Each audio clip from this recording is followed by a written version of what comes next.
Lectura del libro, Manuel Belgrano. Recuerdos del Alto Perú.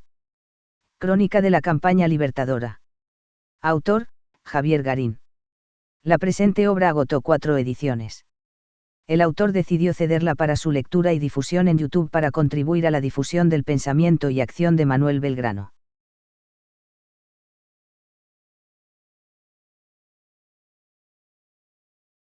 Tercera parte. Salta. No busco gloria, sino la unión de los americanos. Carta a Chiclana. Capítulo 1. Primavera de 1812. Un mes después de la batalla se llevó a cabo la pospuesta función de la iglesia que cada año se realizaba en el convento de Nuestra Señora de las Mercedes, santa patrona de la ciudad en que había tenido lugar aquel primer gran triunfo de las armas revolucionarias. Nunca había sido más nutrida y brillante la concurrencia. Asistí a la misa con mis oficiales de rigurosa gala. Los principales personajes locales se habían dado cita. Reinaba un reverente silencio. La victoria sobre el invasor tuvo lugar el día de advocación de la Virgen. La devoción por ella, tradicional entre los tucumanos, alcanzó su máximo punto tras la batalla. A ella habían elevado sus plegarias las mujeres pidiendo el regreso con vida de los combatientes, a ella se habían encomendado muchos soldados y voluntarios antes de la acción. Me ocupé de declarar que esa victoria era obra de su intercesión, y la nombré generala del ejército, haciéndola reconocer por tal. La gratitud a la Virgen se leían en todas las miradas. Solo algunos de mis hombres, incrédulos, se mantuvieron ajenos a aquel sentimiento, pero sin dejar de respetarlo. Poco a poco empezaban a comprender lo que yo siempre había sostenido, que la religión era también un arma. Son muy respetables las preocupaciones de los pueblos, y mucho más aquellas que se apoyan, por poco que sea, en cosa que huela a religión. Quien quiera mandar tropas con éxito en estos países, deber tener presentes no solo a los generales del pueblo de Israel, sino a los gentiles, y sobre todo al gran Julio César, que jamás dejó de invocar a los dioses inmortales, y por sus victorias en Roma se decretaban rogativas. Tanto como la derrota de Huaqui, había perjudicado a nuestro ejército la irreverencia sacrílega de los revolucionarios porteños. La primera campaña al Alto Perú fue por eso algo peor que un fracaso militar, fue un fracaso político. Las derrotas militares pueden vengarse, pero la opinión de los pueblos, una vez enajenada, ya no se recupera sino a costa de largos y continuos esfuerzos. Un acto de impiedad podía ser más fatal para la revolución que un contraste de sus armas, un hombre que afrontaba el último suplicio exclamando, «Muero contento por mi religión», impresionaba infinitamente más que cualquier proclama democrática, una muestra de piedad era más efectiva que todas las declaraciones de derechos. Yo no hacía caso en esto a las risas de los mentecatos y las censuras de los sabiondos de Buenos Aires. Ellos siempre están dispuestos a criticar a quienes obran lo que ellos no son capaces de obrar, y, proclamando su intransigente adhesión a los principios, olvidan las realidades. Confiese una revolución a tales revolucionarios, y se verá cuán pronto fracasa. Si la opinión de las provincias del norte empezaba a pronunciarse por la causa de la libertad, se debía en gran parte al recato impuesto por mí al ejército. Nuestra rigurosa observancia de los deberes religiosos había demostrado a los pueblos que la libertad no era incompatible con su fe. Por lo demás, ¿cómo podía no comprender lo que digo, cuando yo mismo he sido siempre un creyente sincero? Oímos en silencio el sermón del doctor Agustín Molina. Los elogios excesivos que el canónigo tributó desde el púlpito a la caballería, formada principalmente por hijos del país, provocaron algún malestar en los oficiales de la infantería, por la rivalidad, entonces más viva que nunca, entre ambas fuerzas. Aún yo no pude menos de sentirme incómodo ante el ensalzamiento indirecto de Balcarce, jefe de la caballería, con quien no lograba evitar conflictos. Por la tarde se llevó a cabo la solemne procesión. La imagen de la Virgen fue paseada en medio de una multitud. Oficialidad y tropa estuvieron presentes sin armas, por orden mía. Era patente la devoción de los vecinos que tantos temores y riesgos habían pasado, y que veían en la Virgen una dulce protectora. Hondo recogimiento envolvía a la procesión mientras avanzaba por las calles, muchos eran los ojos llenos de lágrimas. En esos momentos un rumor de caballos quebró el silencio. Todas las miradas se volvieron con sobresalto. Eran los hombres de la vanguardia que, al mando de Díaz Vélez, habían salido en persecución del enemigo vencido, y que, por singular coincidencia, regresaban de Salta precisamente entonces, habiendo cumplido su deber. Les ordené sumarse a la procesión tal cual venían, sin apearse de los caballos, sucios de polvo y sudor, cansados y gloriosos. Esta orden produjo fuerte impresión, y el acto adquirió una solemnidad aún más grandiosa. Atravesamos los arrabales para desembocar en el campo de batalla. La santa patrona, conducida en andas, se internó ceremoniosamente en el escenario de nuestro triunfo, en cuyo suelo aún permanecía visible la sangre derramada. La tarde caía tras los cerros. Toda la misteriosa gravedad de la escena parecía haberse comunicado al paisaje, que de pronto se hallaba sumido en una calma singular. Desde los naranjales cercanos llegaba un clamor de aves soñolientas. La procesión hollaba la tierra en que 600 hombres habían perdido la vida. Llevado de un repentino impulso, abandoné mi puesto y avancé con decisión hacia las andas en que era conducida la imagen. La procesión se detuvo. Todos los congregados observaron sin comprender qué me proponía. Se hizo una profunda y sorprendida pausa. Humildemente de pie ante la Virgen, pido a los andadores que la bajen un poco, hasta ponerla a mi alcance. Entonces elevo el bastón de mando y lo acomodo entre las delgadas manos de la imagen. No se oye una palabra. La concurrencia ha enmudecido. Alguien rompe a llorar. Hasta los hombres más rudos y descreídos, hasta los veteranos más curtidos del ejército, hasta los burlones más impiadosos sienten como por milagro oprimirse su corazón con una emoción acaso no experimentada desde la infancia. Es el milagro de la fe, sagrado misterio que sobrevive a los embates de la razón, que no ha podido ser aventado ni aún por el huracán más majestuoso y terrible que allá en Francia contemplaron los hombres, ni por las miserias de la vida, ni por los crímenes de la guerra. Me aparté respetuoso. La Virgen, con el bastón guerrero en sus manos, fue alzada nuevamente. La procesión se reanudó en silencio. El cielo de la tarde se hizo rojo y maravilloso, y el rumor de las pisadas se difundió muy leve y tristemente en el aire quieto. Después de la ceremonia me dirigí lleno de ansiedad a nuestro cuartel general, para oír de labios de Díaz Vélez cómo se habían cumplido mis instrucciones de hostigar al enemigo en su retirada. Se jactó de los 80 prisioneros rescatados y los 60 tomados a los realistas. Le pedí que me proporcionara un informe completo de la situación en las filas enemigas y de Tristán. Tiempo atrás, Tristán me había calificado de imperdonable por haber obligado a los jujeños a abandonar los pueblos y arrasar sus campos.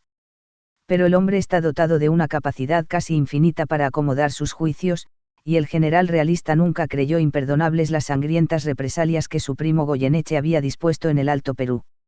Ahora, después de la batalla, cuán imperdonables nos consideraría por haberlo derrotado. Y bien graves habían sido sus pérdidas. 61 jefes, más de 600 soldados prisioneros, 7 cañones, 400 fusiles, 3 banderas, 2 estandartes, 450 muertos en el campo de batalla y todo su parque y bagaje, contra solo 80 hombres que perdimos nosotros. Se había visto obligado a huir perseguido, por un país desierto, sin víveres, conservando a pura voluntad el orden y la disciplina, con la amargura de la derrota y la responsabilidad de salvar lo que pudiera de un total desastre. Pero yo sabía que Tristán era algo más que un bravucón. Sin abandonarse al desconsuelo, sus tropas hicieron la retirada no menos heroicamente que antes las mías. Tristán no se admitía derrotado. Buscando disfrazar su fuga con el carácter de una maniobra estratégica, prohibió bajo pena de ahorcamiento que se insinuase siquiera la realidad de la derrota. 5 días después de la batalla remitía al gobernador puesto por él en Salta la orden de ahorcar sin proceso a cuantos propalaran noticias del contraste, y mandaba publicar la mentirosa descripción que él mismo efectuó de la batalla, cuya lectura, al caer en mis manos, no dejó de causarme risa. Según él, sus tropas habían atacado con tal vigor que en menos de media hora nos tuvieron a todos de rodillas implorando clemencia. Solo no había podido rematarnos por la fuga de la cobarde caballería de Tarija, pero organizados otra vez los batallones, nos habían finalmente encerrado a balazos en la trinchera de la ciudad. Más tarde se retiró, no porque nos temiera, sino para evitar que sus soldados exaltados prendieran fuego a la ciudad.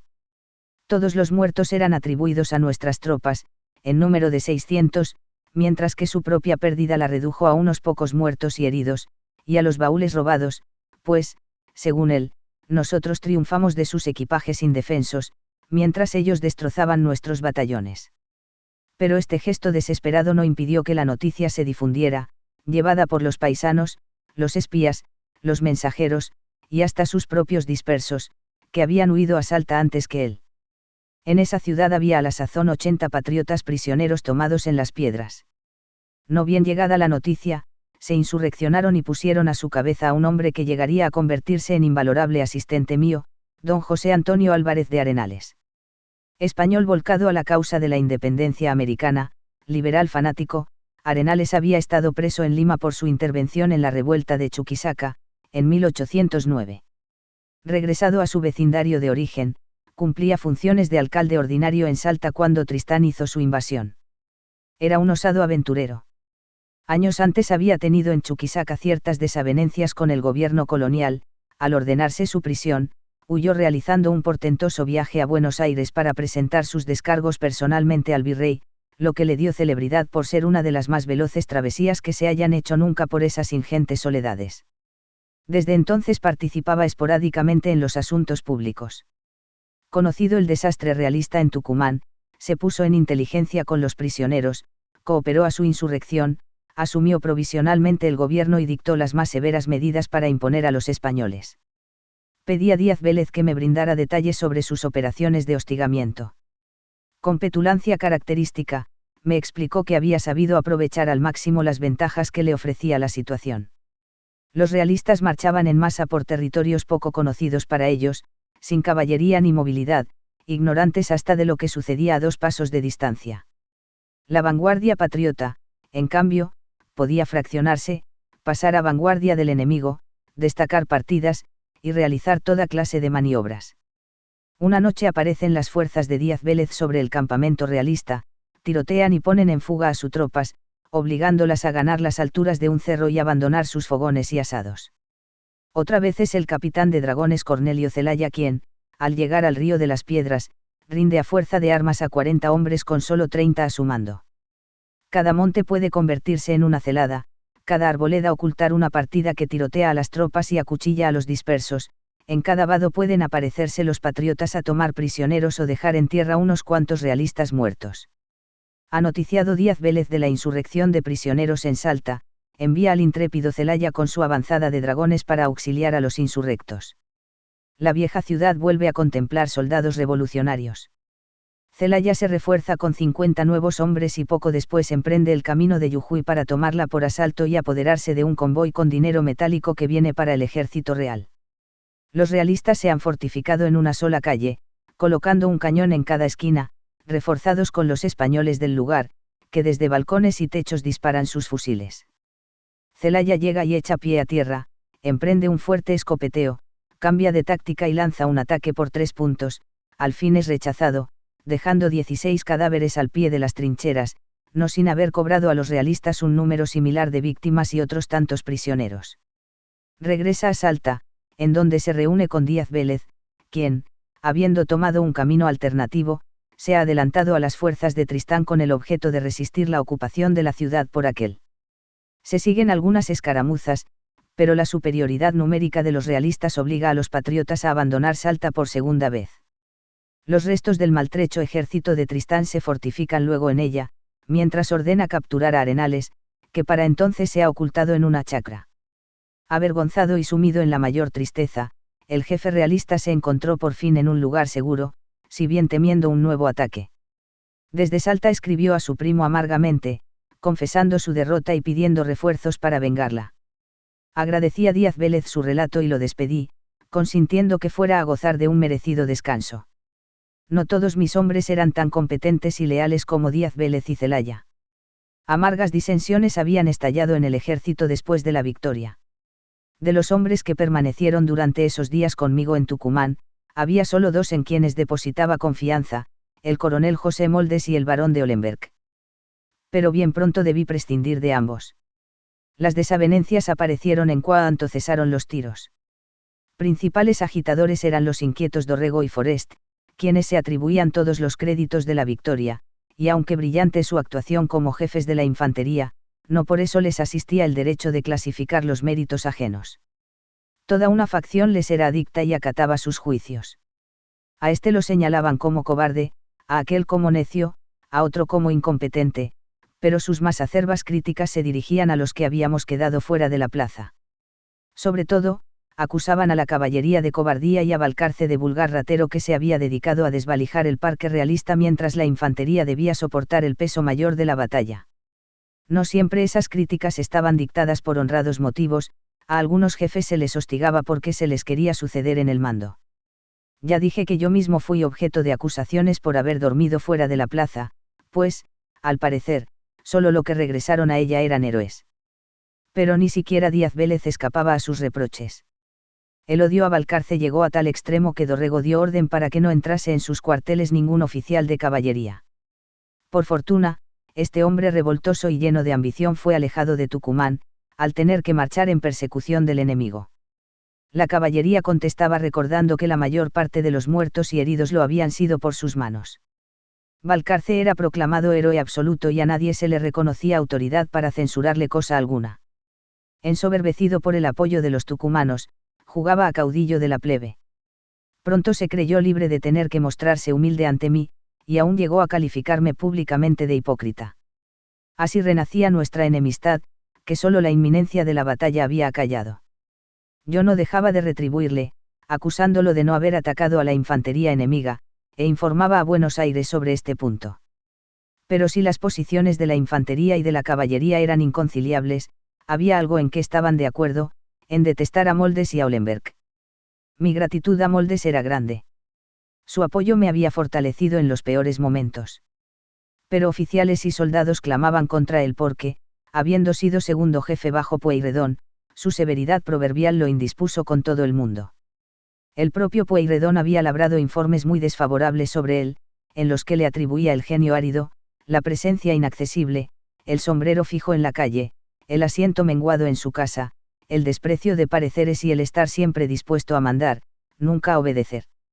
Yo pensaba, en cambio, que la aversión a este excelente oficial se debía a su apego a la disciplina. Las ideas de libertad habían cundido erradamente en las tropas, no dispuestas a acatar sino las extravagancias de tal o cual caudillo. Circulaban unas coplas contra Moldes, en que se lo tildaba de tirano. Ya ningún tirano. Ni déspota alguno. Logrará en nosotros. Abrigo ninguno. Que viva la patria. Bravos oficiales. Paisanos y tropas. Guerreros marciales. Esta canción era entonada al compás de la guitarra en reuniones y vivaques, excitando el odio contra el coronel. Ignorante de esta animadversión, y deseoso de distinguir a mi amigo, lo hice reconocer inspector general de infantería y caballería, puesto acorde con sus inclinaciones disciplinarias. Infantería y caballería depusieron su odio recíproco para combatirlo, y en una reunión de todos los cuerpos dieron poder a Balcarce, Forest, Pesón y Villanueva para que en su nombre me pidiesen la separación del coronel. Hasta la vanguardia que perseguía a Tristán envió un representante. Viendo que no podía oponerme a todos, me embargó una profunda rabia. No eran suficientes los trabajos que tenía por delante, también debía soportar estos actos de insubordinación. General, me dijo Moldes, está visto que no se me quiere. Le ofrezco mi renuncia. Pero Judy entenderá que acceder es entregarse de pies y manos a futuras exigencias, repuse. Cada vez que estos revoltosos decidan que alguna nominación no les gusta, saldrán con un planteo. Moldes sugirió redactar su renuncia y fecharla con 2 días de anticipación, para que su alejamiento no pareciera responder a la imposición de los oficiales. Así se hizo. Era un domingo, y a las 4 de la tarde se presentaron en mi despacho. Todos los cuerpos estaban acuartelados, con excepción de la artillería, que salió a hacer ejercicios frente a mi residencia, mientras su oficial daba voces adrede de rompan el fuego junto a las ventanas. Tomen, aquí tienen, me apresuré a decir con ira, arrojando la renuncia sobre el escritorio. Moldes la presentó hace 2 días por motivos personales. No me vengan con peticiones inútiles. Pero los desaires no terminaron allí. En los días siguientes me vi privado de mi otro hombre de confianza, también resistido. Como Olenberg había dejado el campo de batalla a causa de una herida, no tardó en difundirse que la herida era de propia mano, para eludir el peligro. Quisiera yo saber quién puede herirse por la espalda, como lo estaba el varón. Pero de nada valían objeciones. Tocado en su honor, Olenberg perdió la compostura, y él mismo elevó una solicitud para quedar fuera del servicio. Su carácter se hizo díscolo, agrio, aún para conmigo, que no cesaba de defenderlo, y en una oportunidad me respondió en términos irrespetuosos. Con pesadumbre me vi obligado a licenciarlo. De este modo quedé más solo que nunca, al frente de un ejército dividido, que bien pronto había olvidado lo poco que debía, si no a mi sabiduría como jefe, al menos a mi constancia y sacrificio. Al fin llegaron, con retraso, noticias de los honores y premios decretados por el nuevo gobierno, del entusiasmo despertado en la capital por la victoria. Habrían concluido los días de abandono para ese ejército. En el acto dispuse la distribución de los distintivos y escudos y del premio dinerario para las tropas. El momento no podía ser más oportuno. Se incrementó el legítimo orgullo de mis hombres, y hasta parecieron en parte compensadas las penurias de tantos meses de orfandad. Por mi parte, decliné el nuevo grado de capitán general que me habían conferido y el trato de excelencia que le era consiguiente. No precisaba distinciones sino ayuda. No hay mejor medio de favorecer a los hombres de armas que limitar a lo necesario sus pompas y grados, pues la mucha deferencia termina predisponiendo a la soberbia y el desprecio hacia la población civil, máxime en nuestros pueblos, que tan fácilmente se dejan impresionar por el resplandor de las medallas. Al repasar mi existencia, pienso que si en algo he servido a la patria, nunca tuve otro objeto que el de verla constituida, y este es el premio a que siempre aspiré, habiendo mirado los cargos como comisiones que me fueron confiadas, y que por aquel principio debía desempeñar. Por lo demás, ¿cómo podía yo admitir tanto homenaje a mi persona, cuando no se me ocultaba que en la acción del 24 no había tenido más de general que mis disposiciones anteriores, y haber aprovechado el momento de mandar avanzar, habiendo sido todo lo demás obra de mi segundo Díaz Vélez, de los jefes de división, de los oficiales y de toda la tropa y paisanaje, en términos que a cada uno se le podía llamar el héroe del campo de las carreras del Tucumán? Así se lo manifesté al gobierno, desengañándolo si era que suponía a mi actuación un relevante mérito, pues, aunque mis hombres me amargaran la vida con disputas en torno al heroísmo de unos o de otros, llegando a retacearme los pocos títulos a que me había hecho acreedor, no podía ser yo tan ingrato de conducirme de igual modo con ellos.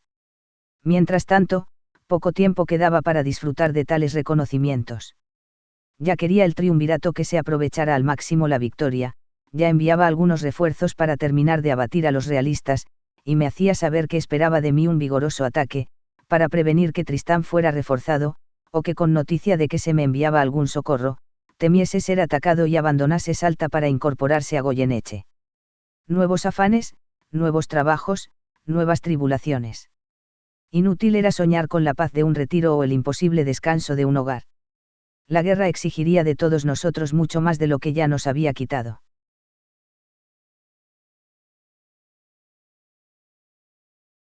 Capítulo 2. Fin del año 12.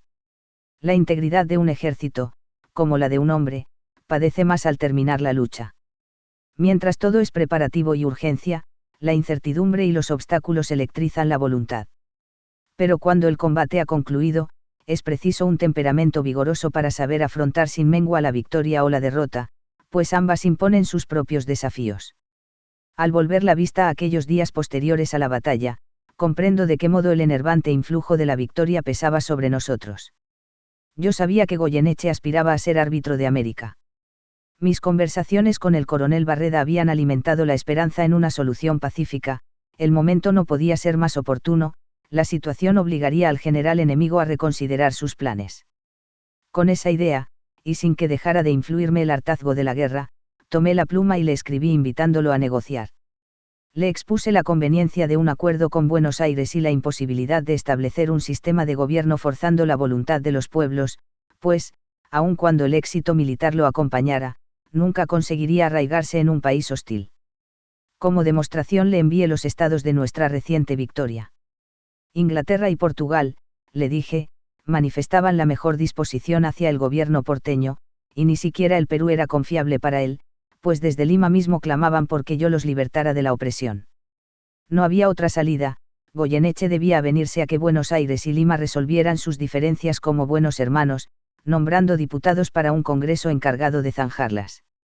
Esta carta tenía una segunda intención. Sospechando que Tristán podía ocultar a su primo la magnitud de su derrota, uno de mis objetos era hacerle ver la pérdida que había tenido. Según más tarde llegué a saber, el mismo día en que yo escribía a Goyeneche, este lo hacía al virrey de Lima sugiriéndole la necesidad de transar con nosotros. Pero en Buenos Aires no fue bien mirada mi iniciativa. A vuelta de correo, el gobierno me hizo llegar su disconformidad. La conducta anterior y actual de nuestros infernales enemigos, me advirtieron, nos ponía fuera de toda obligación de mantener cualquier tratado con ellos, si no era dictado por la necesidad del momento. Como yo insistiera, se me respondió que Goyeneche no nos podía dar seguridades, y todo lo que no fuera con él una acción campal debía ser una ejecución militar. Olvidaba yo que ese jefe había violado un armisticio. O que había revivido en el Alto Perú la práctica de tiempos de Espartaco, de guarnecer con víctimas los caminos. No lo olvidaba. Pero empezaba a comprender cómo la guerra lo esterilizaba todo. La guerra era miseria y dolor para las poblaciones, mataba o invalidaba a los hombres en la edad más provechosa, y nuestros grandes ideales de libertad e igualdad, industria y educación, debían posponerse indefinidamente. La lucha por sobrevivir absorbía todas las fuerzas de la vida. No debe extrañarse que yo, militar por azar, que detestaba las glorias guerreras, buscase un armisticio después de la victoria. Para que la libertad florezca debe reinar la paz. Los déspotas aman siempre la guerra, pues ella les da pretexto para oprimir a sus súbditos, pero los gobiernos liberales no pueden sostener la guerra prolongadamente sin provocar su propia negación. O se vuelven despóticos como sus enemigos, o se debilitan hasta perecer. La respuesta de Goyeneche se demoraba, acaso por falta de interés. Yo pedí a Buenos Aires que se diera a la prensa mi proposición, para exponer ante todos la terquedad criminal del enemigo. ¿Qué sucedía conmigo?, se preguntaban en Buenos Aires, cuando, habiendo demostrado constancia en las horas más difíciles, ahora parecía abandonarme. El nuevo gobierno estaba impaciente, y así como sus predecesores habían censurado mi demora en retroceder, estos recelaban que me demorase en atacar. Buenos Aires hizo un gran esfuerzo para enviarme ayuda, no solo porque era necesario, sino también, creo yo, para quitarme todo pretexto. Había que aprovechar la ventaja, no era momento de dudas, o todo podía perderse. Si Tristán permanecía en Salta era porque aún confiaba en reiniciar hostilidades. Mi deber era expulsarlo. ¿Qué necesitaba para hacerlo? A mi entender, el ejército debía remontarse a 4.000 hombres si se quería destruir a Tristán y luego ensayar la reconquista del Alto Perú, tan distante de nuestra base de operaciones. Pero el gobierno objetó que aun cuando con semejante número se pudiese llevar las fronteras a Lima, no había forma de reunirlo, a menos que se renunciara a la campaña sobre Montevideo. En consecuencia, debería contentarme con el Gro. Uno de Patricios, mi antiguo regimiento, que ya venía como refuerzo con cerca de 400 plazas, muchos de ellos reclutas ni siquiera fogueados por la escasez de pólvora. Además se me prometía 300 a 400 hombres de la guarnición de Buenos Aires, y unos 25 artilleros, sin asegurar la fecha en que serían enviados. Yo había sostenido la necesidad de avanzar, pero ahora veía el camino sembrado de inconvenientes. Para remontar las fuerzas había promovido una recluta e incorporado algunos prisioneros tarijeños. Sin embargo, contaba apenas 1.300 infantes, unos 600 jinetes de los cuales un tercio carecían de instrucción, y 10 piezas de artillería. Todo el paisanaje de la caballería tucumana se había dispersado, el armamento estaba en pésimas condiciones y era exiguo, faltaban caballos, mulas y carretas. También y como siempre escaseaba el dinero. A causa de la incuria del anterior gobierno estaba imposibilitado de ultimar a Tristán, llegó el caso de que no teníamos cómo aprovechar la victoria, y nada me habrían importado las órdenes opuestas para seguirla, si antes no se hubiese dejado a este ejército, sino con tal abandono, al menos con mucho descuido. Era necesario que el gobierno actual reparara las omisiones del anterior. Para colmo, habiendo comenzado la estación de las lluvias, los ríos desbordaban, lo que entorpecería las marchas. ¿Y si por uno de esos caprichos de la providencia mis armas eran derrotadas? La patria asistiría impotente a la disminución de esto que se llamaba ejército, o tal vez su disolución, franco el camino al enemigo para que llevase sus armas hasta donde quisiera. Y aunque estaba dispuesto a ir a buscar al enemigo como fuese, con la esperanza de que la providencia nos proporcionaría las ventajas que necesitaba la patria, yo habría preferido, y así se lo manifesté al gobierno, que se me hubiera dado orden de atacar sin condiciones, para que después no se me juzgara de temerario, o preparase el patíbulo en una desgracia que podía suceder. Ya a mi pariente Castelli lo crucificaron tras la derrota de Huaki, y yo mismo sufrí procesamiento después del Paraguay. Lo cierto es que me sentía agobiado y débil, gastada mi salud y temeroso de perder en una jornada lo que tantos sacrificios había costado. La victoria de Tucumán era el resultado de muchos factores, entre ellos el azar, y el azar podía serme mezquino en una nueva batalla. Por primera vez tenía, lo diré, miedo. Luego de haber vencido, me enervaba el miedo de fracasar. Entonces, ¿por qué no aducir razones de salud para apartarme del mando? No lo había hecho antes Pueyrredón, según se decía. Y no tenía yo pretextos suficientes en lo delicado de mi constitución, torturado como estaba por padecimientos que hasta solían impedirme montar.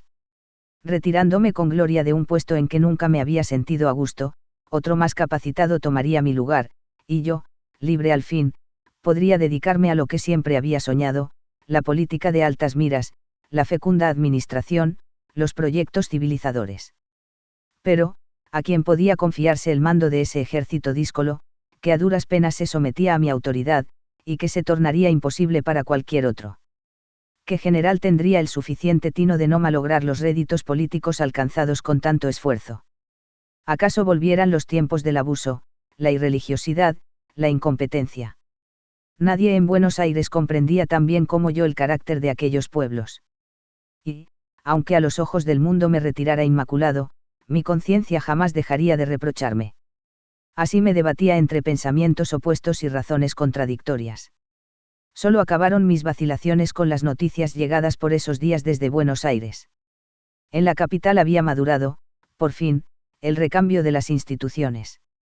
Entraba el gobierno en el camino de la independencia, y era convocada una asamblea constituyente para comienzos del año venidero. Con emoción leí el oficio que así lo anunciaba.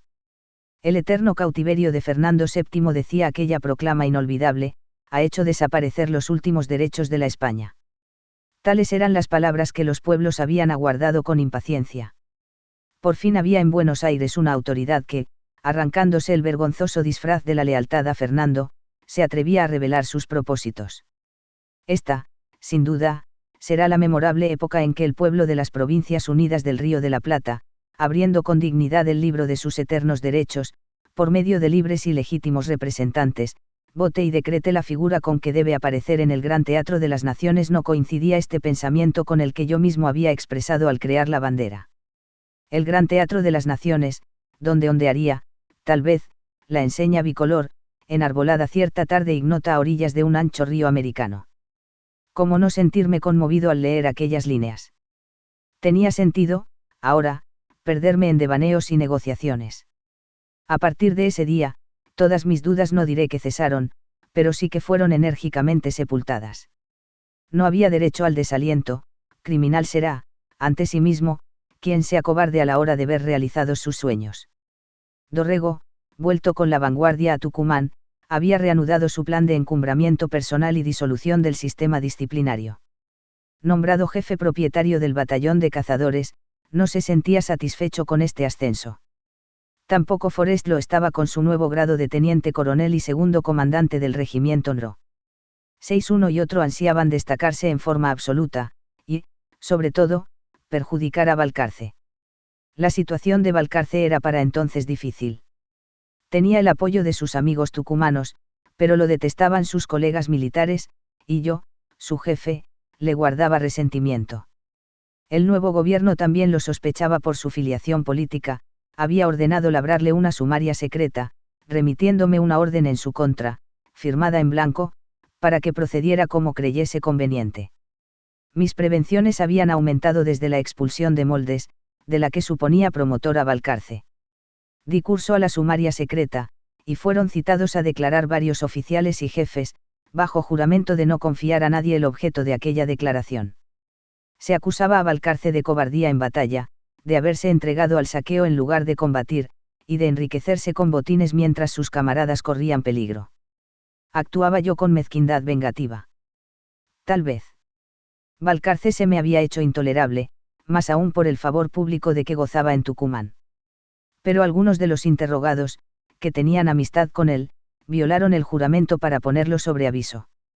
Desde entonces Balcarce empezó a procurarse un resguardo. Al momento de elegir representantes a la futura asamblea, logró que sus partidarios lo ungieran diputado. Así se puso a salvo marchando a Buenos Aires. Era el tercer jefe de valía que abandonaba, en pocos días, el ejército del Alto Perú. Los sabiondos, que nunca duermen cuando se trata de poner reparos a los que sí trabajamos, me han achacado el que permitiera la elección de Balcarce.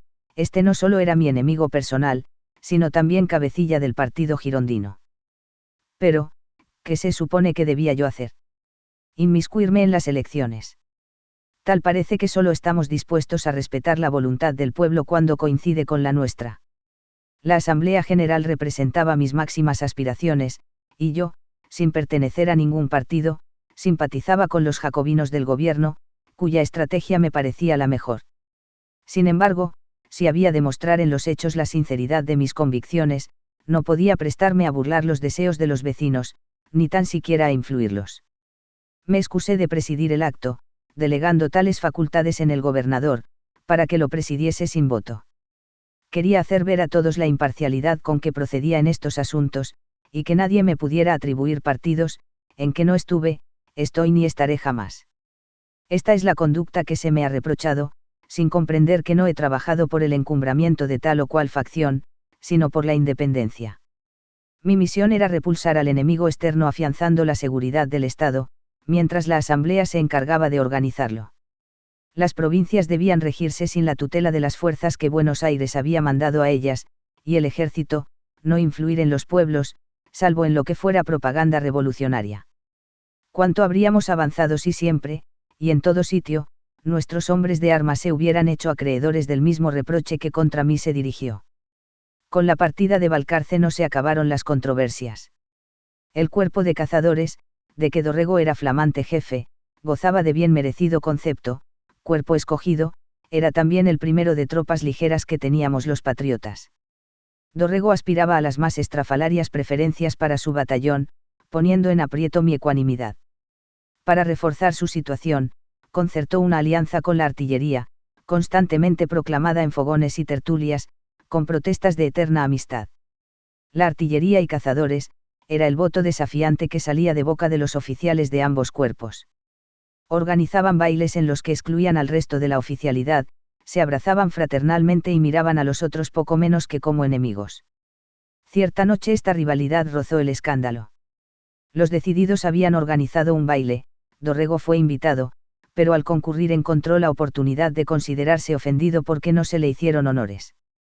Tras dejar altivamente la reunión seguido de los suyos, meditó volver a deshacerla a mano armada.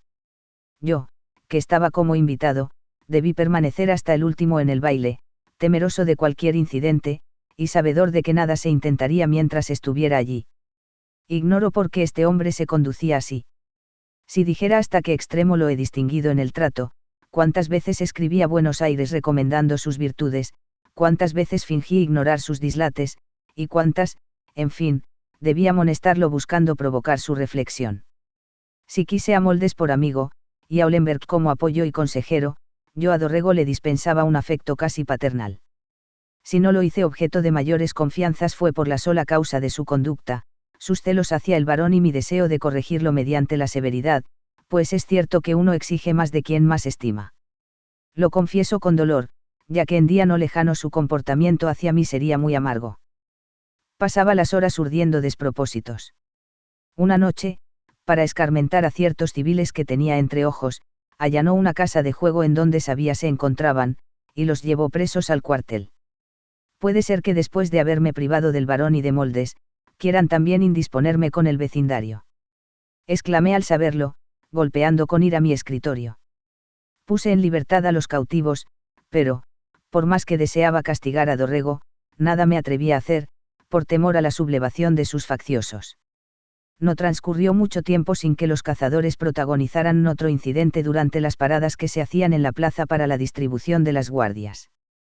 Queriendo formar primeros en la derecha, trataron de arrebatarle esa posición a un cuerpo más antiguo que la ocupaba. Los desplazados no lo consintieron, volviendo a colocarse a la derecha, los cazadores desfilaron por retaguardia y tomaron la derecha por segunda vez, y así sucesivamente, hasta toparse con un muro.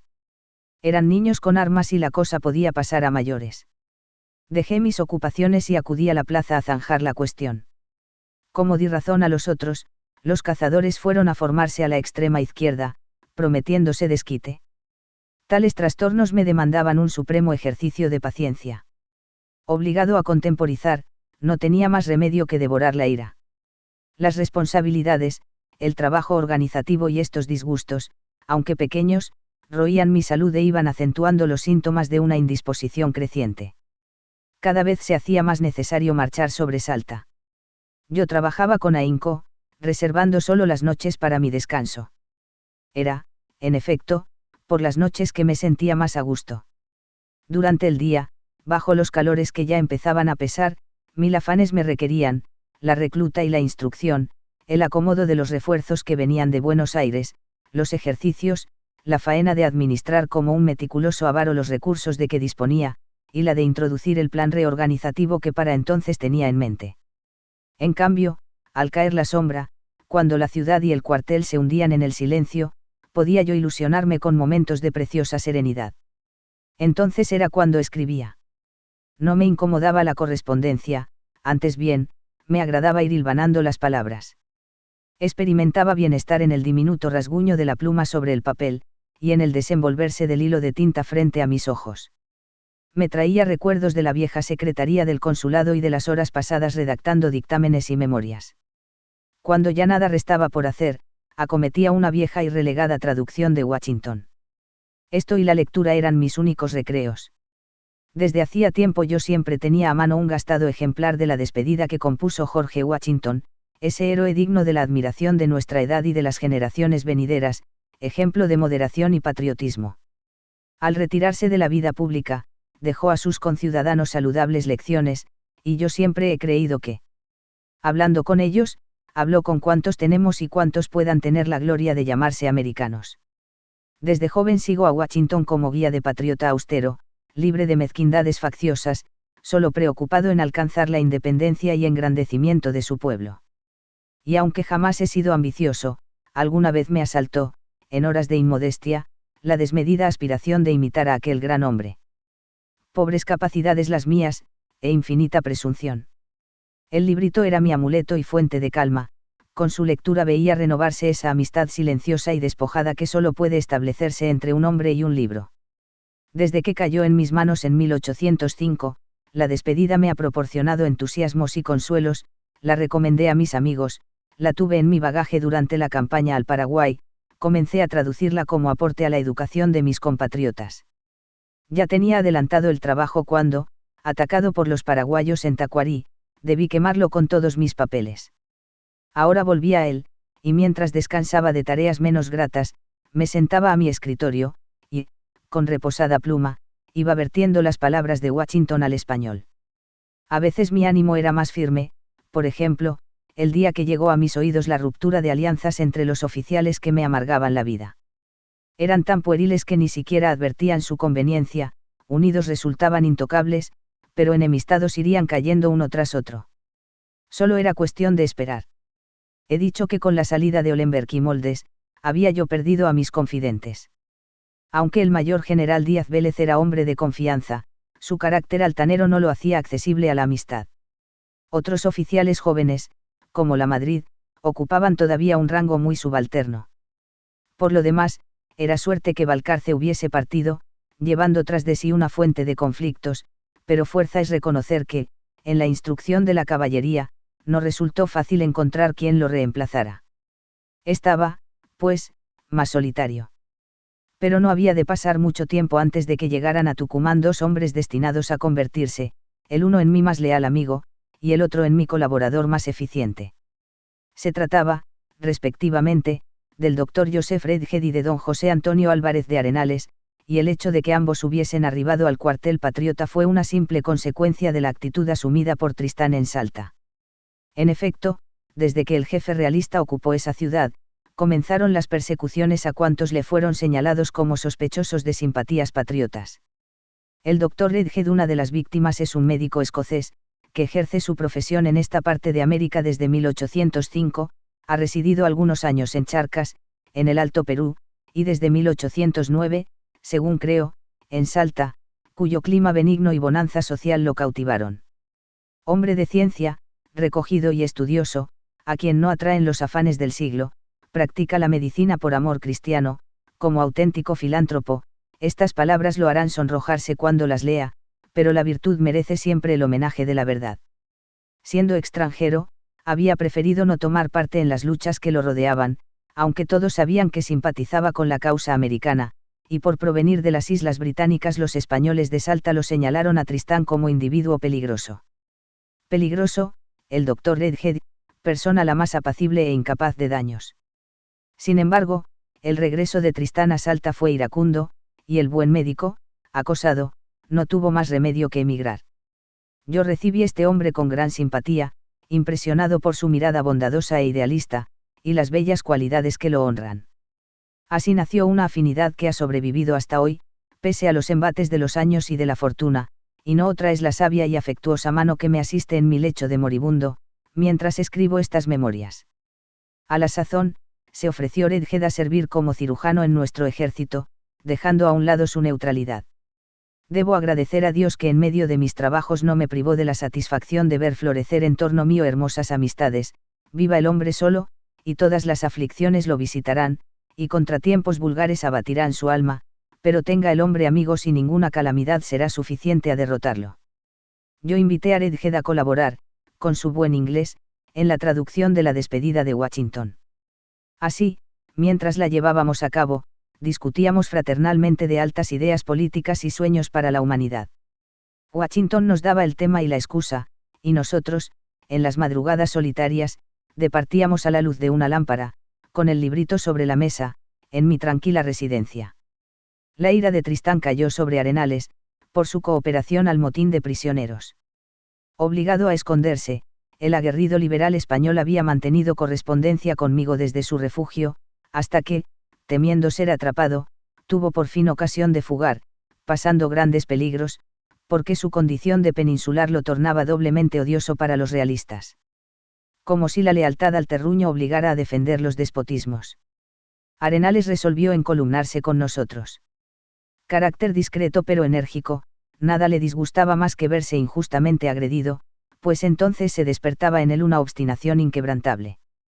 Era, y debe serlo aún, austero en sus hábitos, estoico y poco ambicioso, lleno a la vez de coraje cívico y cualidades militares, y muy franco en sus opiniones. Su entereza abrió un duradero camino en mi corazón.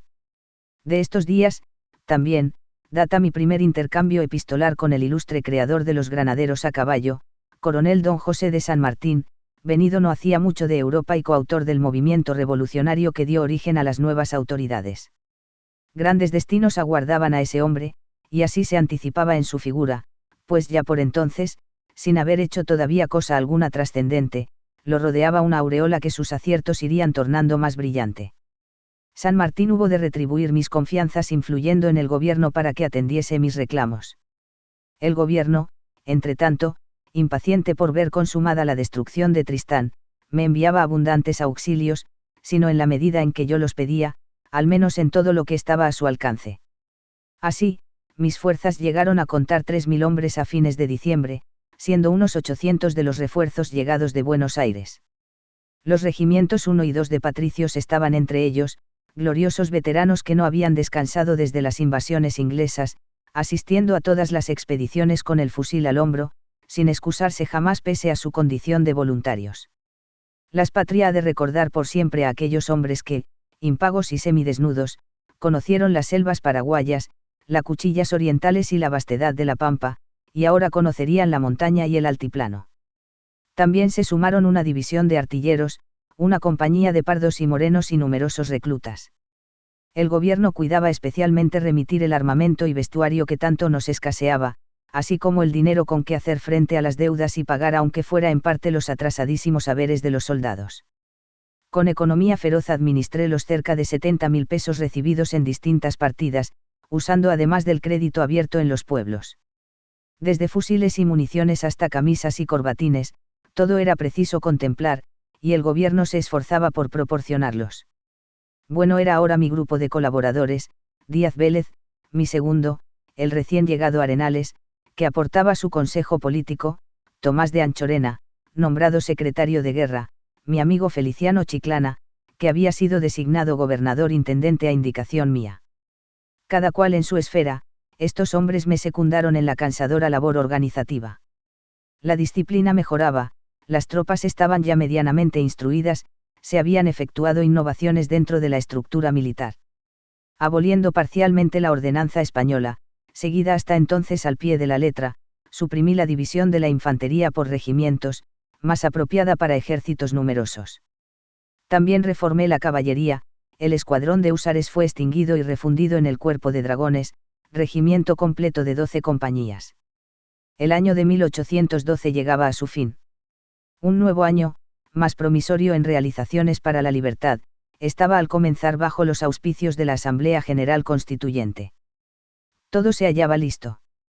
Contaba yo las horas y me frotaba nerviosamente las manos, mientras recorría mi cuarto durante las largas noches de insomnio. También mi salud mejoraba. El gran momento de avanzar se iba acercando. Como dije, la proximidad de la Asamblea me había decidido a abrir por fin la campaña sobre Salta. En ese estado de ánimo llegó a mis manos con notable retraso la respuesta que enviaba Goyeneche, cuando ya no esperaba recibirla. La carta comenzaba irónicamente, diciendo que si queríamos con sinceridad la paz, nuestros anhelos estaban proclamados en la nueva Constitución española, que acababa de difundirse en América, y de la cual, no sin humorismo, Goyeneche me enviaba un ejemplar. En cuanto a las pérdidas del Tucumán, respondía que no habían sido tantas ni tan graves, y que esa acción haría eterno honor a los realistas por el coraje desplegado. La situación externa no era, según él, como yo la pintaba, sino, por el contrario, muy favorable a los realistas, desde que Inglaterra tenía interés en aliarse con España contra Napoleón y la apoyaba en su lucha, y Portugal cooperaba con las fuerzas españolas de Montevideo. Ironizando acerca del respeto a la voluntad de los pueblos, Goyeneche recordaba mi bando dictatorial de Jujuy imponiendo a la población un éxodo forzoso. No solo negaba que en el Perú hubiese adhesión a la causa de Buenos Aires, sino que, decía, a él mismo lo llamaban los pueblos del Río de la Plata para que los libertara de la opresión de Buenos Aires. Para que yo me convenciera de los deseos de los habitantes en el Alto Perú, me desafiaba a consultar sus cabildos y corporaciones, pues él daría curso a mis oficios, y los satisfaría con el voto de la nobleza, del clero, regulares y comerciantes, que eran, a su juicio, la fuente de donde dimana el orden social. Como conclusión, proponía que Buenos Aires terminara la guerra con Montevideo, arreglando sus desavenencias, en cuyo caso él suscribiría las bases que llegaran a concertarse entre ellas. Esa, pues, era la desdeñosa actitud que el enemigo seguía teniendo con nosotros. Pero yo había perdido toda inclinación negociadora, ante la inminencia de la asamblea que debía reunirse, la discusión con Goyeneche carecía de sentido. Ya meditaba derrotar a Tristán en Salta y avanzar hasta el Perú, había despachado numerosos agentes para que promovieran en aquellos pueblos la revolución y anunciaran que el ejército de Buenos Aires marchaba en su auxilio. Sin embargo, no queriendo desaprovechar la oportunidad para hacer propaganda, tomé la pluma, y repliqué a Goyeneche que ni a él ni a ningún particular le competía aceptar o no la nueva Constitución española, pues esta es la obra de los pueblos, como que a ellos pertenece por todo derecho tomar conocimiento de esas decisiones, adoptarlas o rechazarlas, y darnos luego la ley que debemos obedecer. Así, precisamente, lo haría la asamblea próxima a reunirse. No dejaba de guiarme la astucia al llevar la cuestión a ese terreno, pues quería hacer contrastar, ante la opinión, nuestro concepto de soberanía popular con la estrecha propuesta de Goyeneche. En cuanto a mi bando al evacuar Jujuy, de que siempre se me acusaba, no sabía yo que tuviera de sanguinario, si Goyeneche mismo lo contemplaba con imparcialidad, debía confesar que no fue más que una precaución para evitar que sus tropas encontrasen los fondos para continuar oprimiéndonos. Goyeneche contaba por nada el llamamiento de las provincias del Perú a mi ejército, y me decía que se hallaba en igual caso respecto de las del Río de la Plata, pero respondía había una diferencia, que a VS le llamarán los europeos, y a mí los americanos, que se creen con tanto derecho a la soberanía como los de Cádiz o Isla de León. En cuanto al desafío de Goyeneche a consultar a las corporaciones del Alto Perú sobre el partido que tomaban, era ingenuo creer que pudieran pronunciarse libremente teniendo al ejército realista sobre ellas. Retírese VS con sus bayonetas a la otra parte del desaguadero y entonces preguntaré a los cabildos y corporaciones qué es lo que desean. Con esta misiva puse fin a la negociación, y sin perder más tiempo, acometí los preparativos finales para el ataque sobre Salta. ¿Qué era, entretanto, del infortunado Tristán? Goyeneche no había querido destituirlo, pues, según decía, su derrota había sido obra de la mala fortuna, se había retirado sin tomar la plaza, pero en un orden memorable, atribuyendo esta infructuosa conquista a faltas graves de sus jefes. La conducta de Tristán en Huaki, su honrosa retirada, y el no tener otro cabo subalterno en todo el ejército realista de su concepto, impulsaron a Goyeneche a conservarlo en el mando con 1000 hombres de refuerzo que le puso en Salta, y porque, pienso yo, creyó sacar partido del deslustre que su honor militar acababa de sufrir, que procuraría restaurarlo, y más con nuevos recursos y abundancia de dinero con que procuró congratular los ánimos de su tropa. Tristán se había atrincherado en la vieja ciudad. Parte de sus tropas ocupaban Jujuy, como en reserva, con el propósito de distraer nuestra atención. Esta distribución era un error que lo debilitaba, como lo era también permanecer en Salta exponiéndose a un nuevo contraste. Más prudente hubiese sido seguir el plan que había concebido el virrey de Lima, de replegarse hasta Humahuaca para apoyar las espaldas en el Alto Perú, con el poderoso auxilio del ejército de Goyeneche detrás. Pero Tristán no temía un ataque. Había descuidado la línea del río Pasaje, por donde deberíamos avanzar nosotros, ya que, siendo la estación de las lluvias, ese curso no ofrecía vado para cruzarlo. Además, no se atrevía a comprometer operaciones fuera de la plaza, todo el país le era hostil, bandas de gauchos recorrían los alrededores y le hacían una incesante guerrilla, hasta en los arrabales mismos de Salta. Según pasaban los días, Tristán se iba afianzando en su convencimiento de hallarse libre de peligros. Nada sabía de nuestros preparativos, y ni siquiera sospechaba que algunas de esas casas señoriales, con sus rejas y sus patios, y algunas chozas de los suburbios, albergaban espías que, acechando todos sus movimientos, calculaban el número de sus fuerzas y escudriñaban sus intenciones. Los amables vecinos proseguían sus ocupaciones, trataban con cordialidad a las tropas, y aguardaban. Tristán no advertía esa callada expectación. Hasta las mujeres participaban del espionaje, y mientras Salta toleraba con aparente calma la ocupación realista, que meses atrás recibiera gozosamente, emisarios secretos se envolvían en la noche y traían sus informes a mi cuartel en Tucumán. A Tristán le era arduo reanimar a sus tropas desmoralizadas, que ya contaban 2500 hombres, más los de la guarnición de Jujuy y otros que debían sumársele. La jura de la nueva Constitución española le dio ocasión de estruendosos festejos para levantar la moral. Él, por su parte, se tomaba un respiro, dedicándose a algunos terrenales placeres. En sus previsiones estaba fortalecerse, para luego reanudar la invasión. Distaba mucho de suponer que no tendría tiempo. A mediados de enero de 1813 empezaron a marchar nuestras primeras divisiones. Por fin me sentía listo, mis inquietudes decaían, y crecía mi confianza en el estado de las tropas reorganizadas. La campaña libertadora daba comienzo. El día 12 de ese mes ordené abrir la marcha a la división compuesta por el batallón de cazadores y el número 2, el día 13, lo siguieron los pardos y morenos, el tren y los dragones, y en los días sucesivos, el resto de las fuerzas, que avanzarían hasta el río Pasaje, lugar designado para la reunión de todas las divisiones. Tenía razón Tristán en las dificultades de cruzar el río, pero mis vaqueanos conocían dónde hacerlo. En previsión de que las crecidas impidieran vadearlo, llevamos un puente de barriles alquitranados.